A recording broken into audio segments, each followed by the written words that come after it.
결혼이 늦어지면서 출산도 함께 늦어지는 추세입니다. 이렇다 보니 첫 아이 출산은 문제가 없었더라도 둘째가 기가 어려워진 경우가 많습니다. 선천성 불임이 아닌 이런 2차성 불임의 경우에도 치료는 다르지 않다고 합니다. 건강 365에서 알아봤습니다.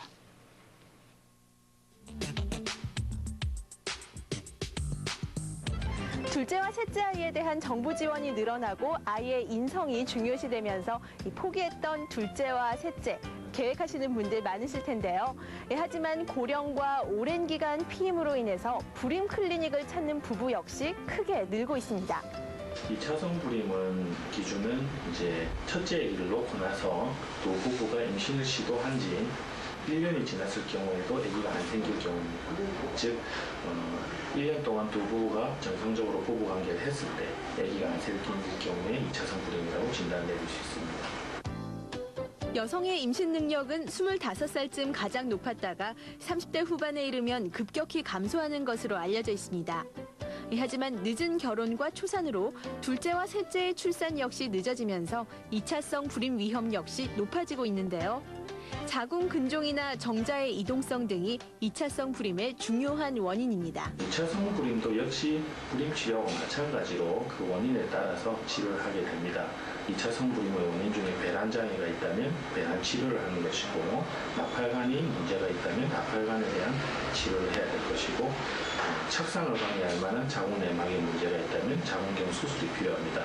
특별히 2차성 불임이라고 해서 다른 불임 치료하고 다른 건 아니고 같은 겁니다. 산모의 건강을 고려한다면 첫째 아이와 둘째 아이의 터울은 2, 3년이 가장 좋은데요. 하지만 산모의 나이가 35살 이상이라면 첫째를 낳고 1년 후 정도부터는 임신을 준비하는 것이 좋습니다. 또 첫째 아이를 낳은 후 자궁 등에 생긴 염증 등은 빨리 치료해서 부작용을 막는 노력도 필요한데요. 사실 이제 우리가 임신을 시키는 것도 굉장히 힘이 들지만, 불임 치료를 하는 것도 힘이 들지만, 피임을 하는 것도 굉장히 힘이 듭니다. 피임 방법 중에는 여러 가지가 있을 수 있는데, 주기에 따라서 부부관계를 피하는 방법, 배란이를 피해서, 두 번째는 콘돔을 쓰는 방법, 세 번째는 피임약을 먹는 방법, 네 번째는 루프를 쓰는 방법, 다섯 번째는 연부 피임법 목적으로 수술하는 방법이 있습니다.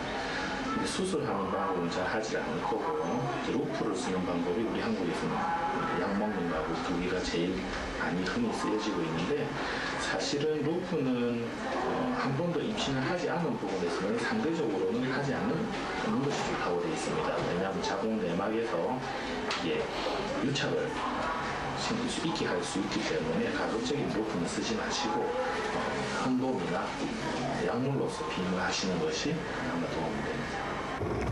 만약 임신을 계획하고 있다면 이 풍진이나 간염 항체 검사 등을 제외한 빈혈과 콩팥 기능 등 산전 검사는 꼭 다시 한번 받아보는 것이 좋다고 합니다. 건강한 둘째 아이를 낳는 방법, 오늘 건강 365에서 알아봤습니다.